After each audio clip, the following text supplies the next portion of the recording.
welcome to another kids session. We're going to play both inside and outside today, if you so choose. But otherwise, the games that we do play inside, you can also play outside. So what you'll need for today is some tape. You'll see why when we go inside shortly.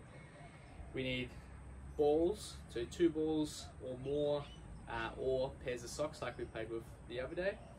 We need cups, okay, cups or socks, so just any marker that you can grab for our first warm-up game. And then we need broomsticks. We need at least 2 broomsticks or 2 objects that will mark our starting points for our first warm-up game. Otherwise, then you need 4 to then make up our noughts and crosses grid. Otherwise, using 9 books will be appropriate. So each of those will be explained when we get to those games. So hold on tight, let's have some fun. As a bit of a fun competitive relay, we're going to game here, I'll call it That's Mine. So you have a face-to-face, so we have 1 person at each end. Okay, you can play this with multiple people or teams, however you want to add to it. Just make sure that you have enough objects to grab to then prolong the game long enough to then get that heart rate up a little bit. So I've got a broomstick at each end. Okay, those are our 2 separate bases. Then I've got 4 cups and then 4 cups. Okay, so it can be continuous until someone says stop, or put a timer on if you're the parent as well as the child is playing, so that way you can have that dictate the duration of the game. Okay, so depending on how even it is, it can go quite a while. So what it will be is you start at one end behind your base there. Okay, now in 3, 2, 1, go. You're gonna run up. The other person will do the same, and then grab one of the opposite cups. Okay, and then you just keep going back and forth. So you'll get less and more cups each time, depending on who's fastest. Okay, and then at the end of the timer, or when someone calls stop, that's when we then compare who's got how many cups left. Right?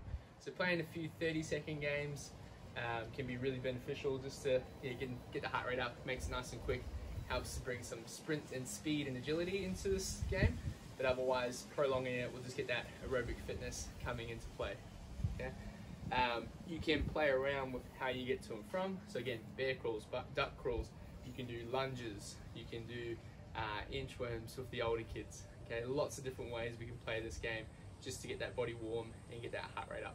Okay, so play 3 or 4 times. Just depends again how many players there are and then to how long they go for. Have some short ones to start off with, and then prolong it, or vice versa. Up to you as to how you approach that. So it gets quite fun, gets quite competitive. So get involved where you can as well. Welcome team to our indoor obstacle course.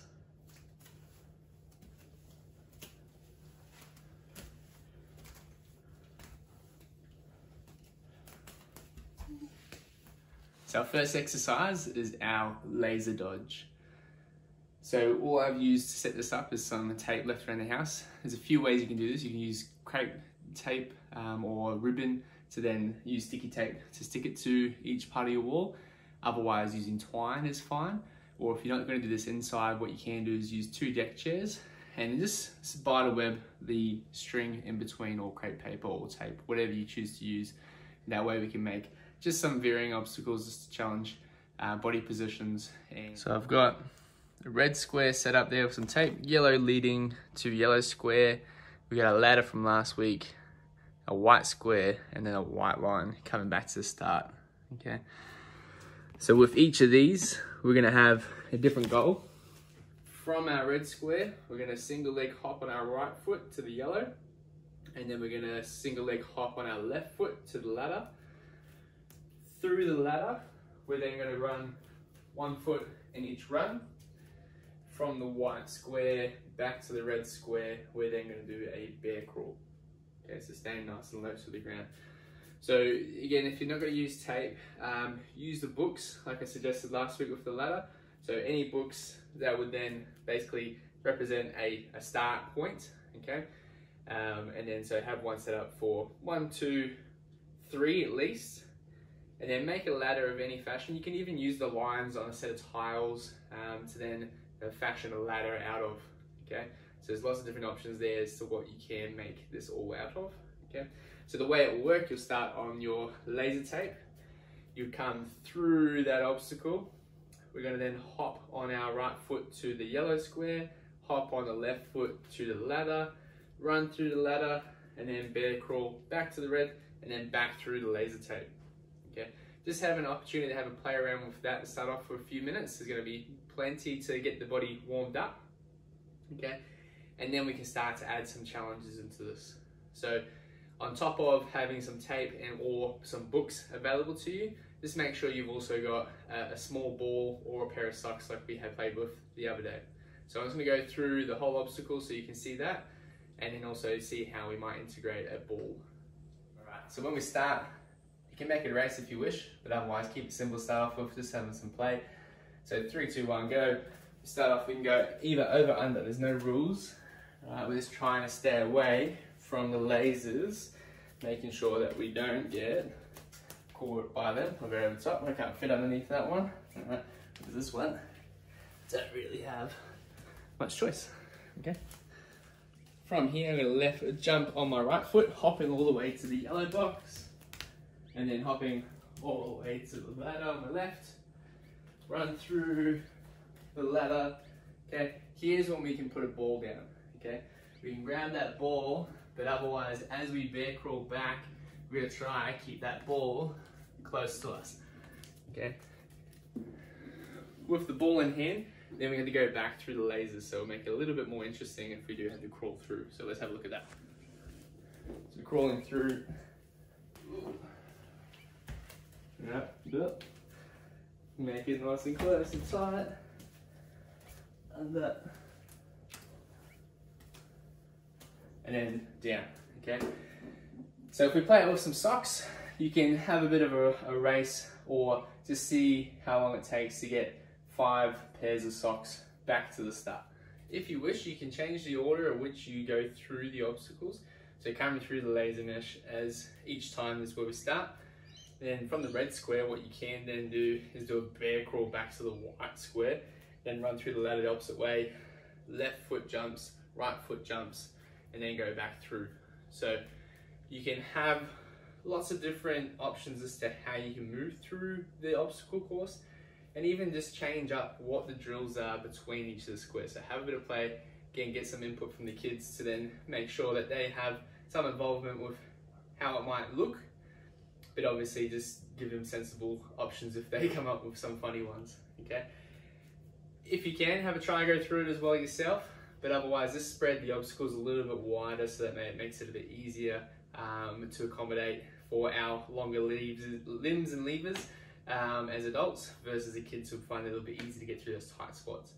The closer it is, the harder it is, the more spread out it is, the easier it is, okay? When it comes to the lasers. And then with these ones here, we can add extra distance to then make these a little bit more challenging. So for these ones, okay, the further out they are, the more harder it is, okay? Or more rungs you have, the more harder it is. Whereas on the lasers where we're ducking in and out, the closer they are, the harder they are. You know? So have a bit of a play around, adjust things around, get some input from the kids, and have a go yourself. So for the older kids, they can play a game of fitness tic-tac-toe, or noughts and crosses. All I've got as markers, I've got 3 plain coloured cups that all look the same. And then I've got another 3 of random patterns, so Spider-Man cup, Ninja Turtle, and Thomas the Tank Engine, like I expect everybody's kitchens to have. Yeah. So again, it's a head-to-head relay. On 3, 2, 1, go, you'll run out with 1 cup, okay, and you'll place it in one of the quadrants, well, not quadrants, one of the 9 squares there for our tic-tac-toe, which I've marked up with broomsticks.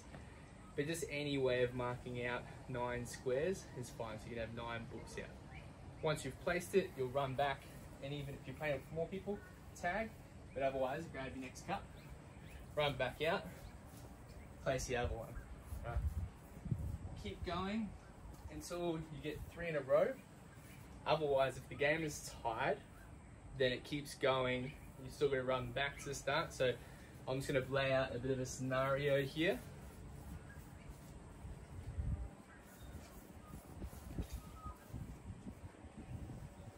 Alright, so all player 1's cups are out, all player 2 cups are out.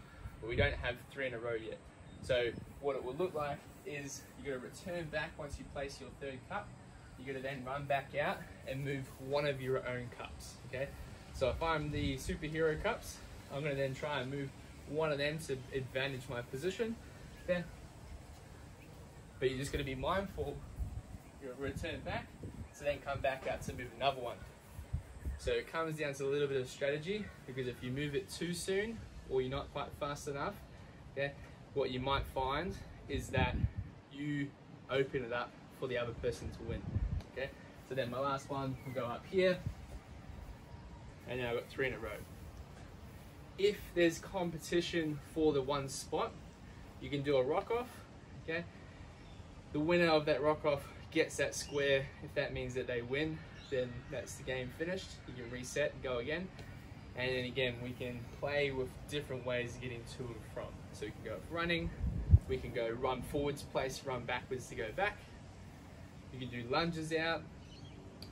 You can do skips, hops, big jumps or 2-footer jumps. Lots of different ways you can get to and from, so you can really extend this game out. The older kids love it and are very competitive with it, so just make sure you can get involved in this one as well. Have a fun try at that. Have a bit of variation in there, change the way you move back and forth. Yeah, there's nothing wrong with how you get back and forth, just have some experimentation, get their input. So as always team, these are just loose outlines for what you can do with those games. So don't let creativity be your limitation. Explore different things. What you think might be funny or silly can be just the perfect thing. What I really like to see this week is some videos or some photos of what obstacle courses you set up, inside or outside, and then even add your own ideas. Okay, so get the kids to help build the obstacle course with you, and then also get them to make up different obstacles as well, and then share those ideas so others can have a bit of a play with them as well. So thanks for tuning in again team. Hope you're really having fun with these kids sessions as much as I am setting them up and demonstrating them. Hopefully also down the bright it's nice and sunny like this with a little bit of cloud, just the right temperature to get outdoors. Have fun, let me know how you go. I want to see those photos or videos of those obstacle courses. Alright, see you next time.